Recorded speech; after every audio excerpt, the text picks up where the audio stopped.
In this video, I'll demonstrate 5 innovative techniques to help you incorporate metallics into your artwork in fresh and unexpected ways.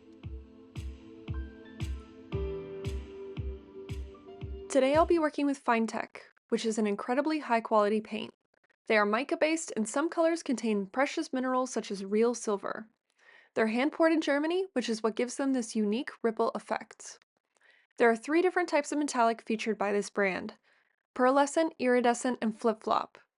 You'll see how the pearlescent works wonderfully on both black and white paper, while the iridescent works best on dark backgrounds. The flip-flop colors shift in hue depending on which angle they're viewed from. I'll be elaborating on each type later on. All of these techniques work on watercolor paper if you'd like to follow along with the example, while all of the main illustrations I'll be demoing will be done on aquaboard.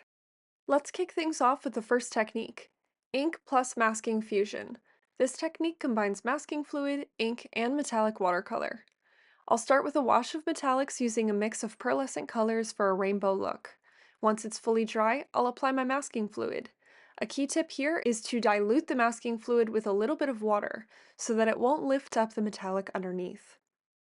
Once your masking fluid is dry, simply do a layer of black ink. You could also try using gouache or acrylic. FineTec has a gum arabic binder, so it's very compatible when working with other water-based mediums. We'll wait for our layer of black ink to dry, and then we'll use a pickup tool or our finger to lightly remove the masking fluid. Be sure to do this very gently. One of my favorite things about this technique is that if you apply that black ink thinly, then you'll actually see the metallic watercolor shining through that black matte finish. You still get some of the color, but not the sheen. And this is a really subtle effect that I think makes a big difference in the art. Instead of just having the really stark black against the metallic, you have something that looks very harmonious. For this butterfly, I used only pearlescent colors, so out of the 3 different metallic types, the pearlescents are the ones that are more opaque on the white backgrounds, and they have a very saturated color. And after you remove your ink layer, you can of course add more metallic watercolor directly on top and more ink if you'd like to layer it up.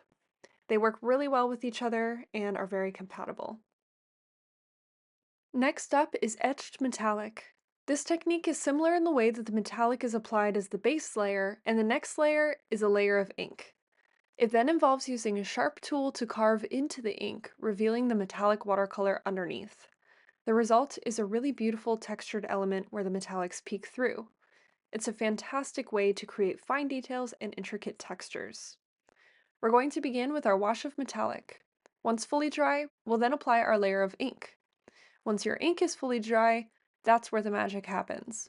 We'll take a sharp tool and gently carve into that ink. The more pressure you apply, the deeper you'll go into your surface. If you're using watercolor paper, then make sure it's a little bit of a heavier poundage so that I can take more scraping. You can use scratchboard tools, an X-Acto knife, really anything with a sharp point to get this effect to work. You can also layer your metallics back over top of the etched areas if you want the metallic to travel throughout the grooves. When I use this technique, I tend to build up my metallic layer a little bit thicker. So I'll use less water when applying, or use extra layers of metallic to build it up. I painted this bug predominantly with pearlescent colors, but you'll also see a blue-violet flip-flop color on the wings. Our third technique is toning metallics. This technique is all about mixing the metallics with traditional watercolors to alter the hue of the metallic shine.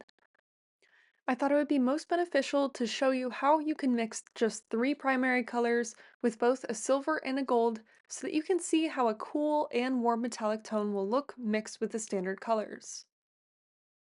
Both the gold and the silver are the pearlescent colors, so both of these will show up really beautifully on both black and white paper. However, depending on how opaque your standard watercolor is, will determine how opaque it is on a darker background. You can also try this effect with iridescent colors and the flip-flop colors for beautiful results.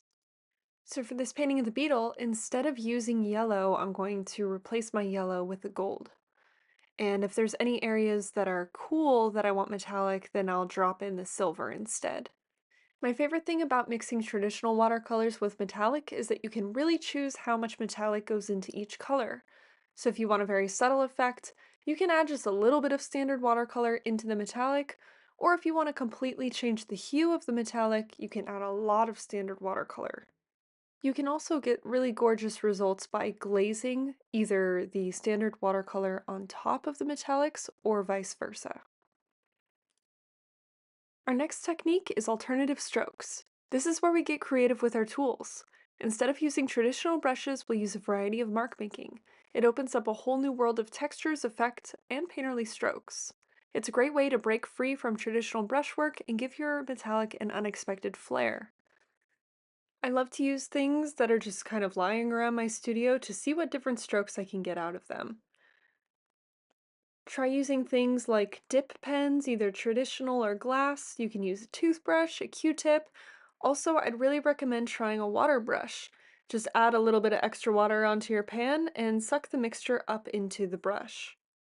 I love this idea because it makes it portable if you want to take the metallic paint with you, but it's also great if you love to do calligraphy or any type of brush lettering. Because you can really manipulate the viscosity of this watercolor, you can have it be very thick or thin. You can do so many different things with it. And when you have it really thin, you're able to get these beautiful, smooth washes of metallic color. But I think it's also important to play around with different ways of breaking up that metallic and making it apply more inconsistently for interesting effects. You'll see with the Q-tip, I was able to apply it quite thickly. And then with the dip pen, I'm applying into a wet surface to get a really gorgeous diffused line. So you can make it really precise or quite soft if needed.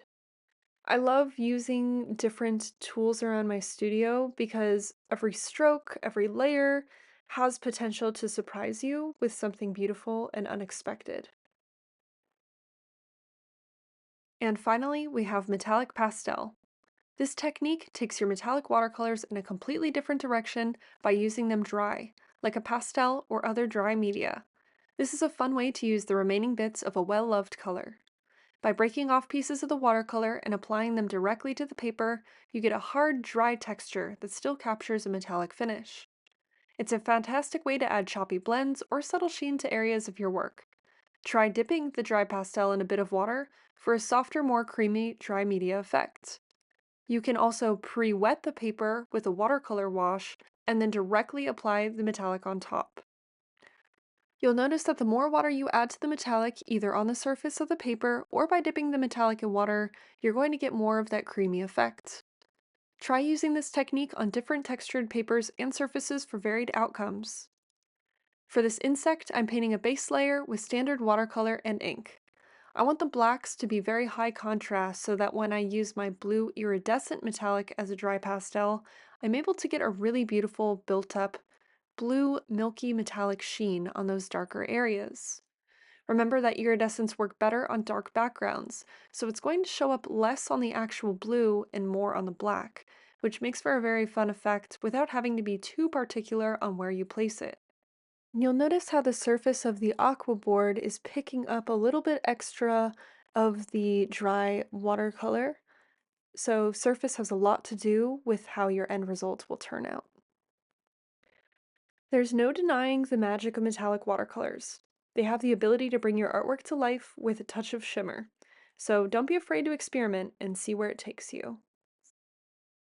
So there you have it, 5 unique ways to use metallic watercolors that you probably haven't tried before.